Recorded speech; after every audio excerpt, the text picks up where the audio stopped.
Para po sa devotion natin, patungkol po sa topic natin na Satan.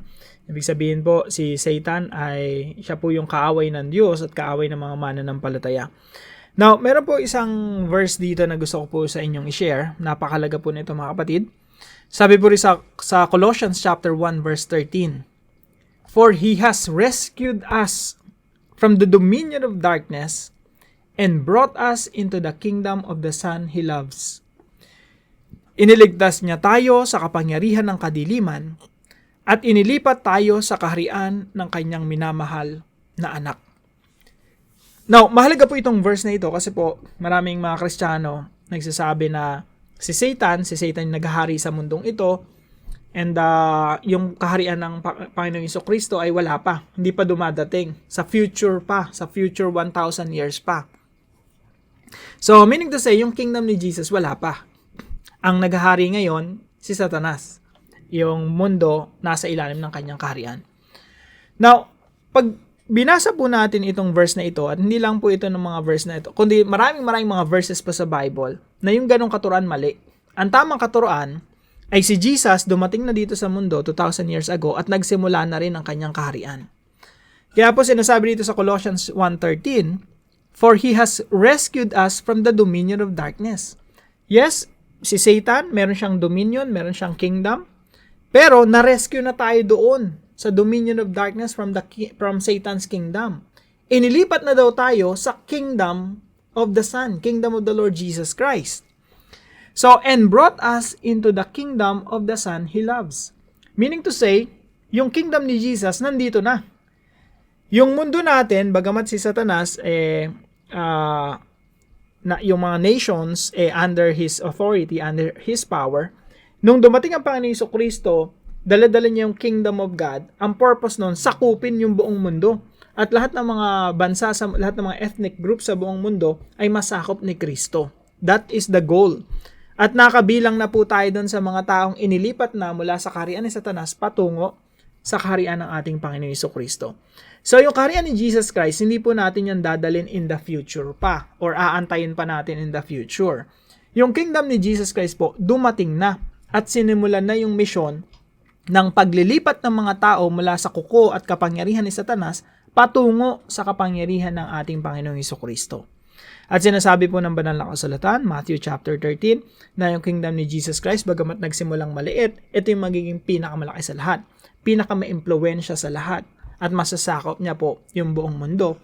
Alinsunod sa utos ng ating Panginoong Jesucristo na humayo kayo at disipuluhin niyo lahat ng mga bansa, gawin niyo silang mga alagad ko. So, yung kaharian po ni Jesus Christ, naririto na po. At ang purpose noon ay sakupin ang buong mundo. Sabi po rito sa Colossians chapter 2 verse 15, And having disarmed the powers and authorities, He made us a public spectacle of them, triumphing over them by the cross. Ibig sabihin, si Satanas natalo na. Si Satanas, bagamat siya yung ulo, siya yung head, kumbaga sa ating mga mananampalataya, Jesus is the head of the church. Si Satan naman, he is the head of demons and all his people. Yung ulo ni Satanas na tinapakan na, dinurog na ng ating Panginoong Jesucristo, nagwagi na ang ating Panginoong Jesucristo.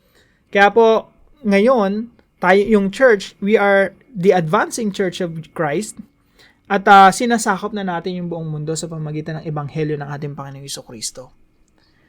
Kaya po sabi dito, sa Tagalog, inalisan niya ng sandata ang mga pinuno at mga may kapangyarihan. Si Satan, inalisan niya na ng sandata. Actually, maganda pong aralin yung ano ba yung extent ng kapangyarihan ni Satan. Pag binasa niyo po sa Book of Revelation, si Satan po, wala ng power para pigilan yung paglaganap ng ebanghelyo. Yung ebanghelyo, yan po yung sandata natin, salita ng Diyos, ebanghelyo ng Panginoong Jesucristo, na yan yung ginagamit natin para dumami yung mga tagasunod ni Jesus Christ. Hanggang sa yung buong mundo mapuno ng mga taong sumasamba at dumadakila kay Yahweh.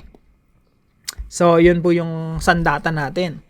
Pero si Satan, tinanggalan na siya ng sandata. Si Satan, umaatungal na lang, no? Pero wala na siyang power. Kumbaga, isang leon na wala ng pangil. So inalisan niya ng sandata ang mga pinuno at ang mga may kapangyarihan at sila'y ginawa niyang hayag sa madla na nagtagumpay sa kanila sa pamamagitan nito.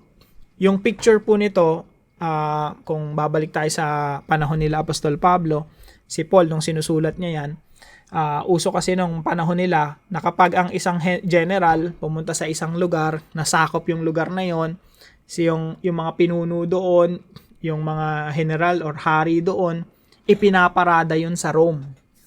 At sila yung mga nakatali na, nakagapos, pinaparada yun, pinapakita sa madla. So, yun yung picture na ginamit ni Apostol Pablo pagdating sa victory o tagumpay ng Panginoong Jesucristo. Wala nang sandata, mga nakatali na. So, inalisan niya ng sandata ang mga pinuno at ang mga may kapangyarihan at sila'y ginawa niyang hayag sa madla, ipinarada niya ng ating Panginoong Jesucristo na nagtatagumpay sa kanila sa pamamagitan ng kanyang krus. So maganda yung picture na gusto ni Apostol Pablo ma-imagine natin patungkol sa victory o tagumpay ng ating Panginoong Jesucristo. So ngayon po, gusto ko lang po kayong encourage na ipatuloy po natin ipag-pray yung ating mga mahal sa buhay, mga kaibigan or kapatid, kamag-anak, nanay, tatay, tito, tita, lolo, lola o mga anak o mga kapatid na hindi pa nakakilala sa Panginoon. Ang sandata natin ay ang ebanghelyo ng Panginoong Jesucristo. Kapag naipangalaganap natin yan sa kanila at sila'y nanampalataya at nagsuko ng buhay sa Panginoong Jesucristo, etong Colossians 1:13 ay matutupad din sa kanila. Iniligtas niya tayo sa kapangyarihan ng kadiliman at inilipat tayo sa kaharian ng kanyang minamahal na anak. At gusto po natin maranasan yan ng ating mga mahal sa buhay. Na maalis sila dun sa kadiliman at mailipat sa liwanag ng ating Panginoong Jesucristo. Magandang araw po at magkita-kita po tayo muli bukas 5:00 ng umaga dito sa ating Daily Devotions.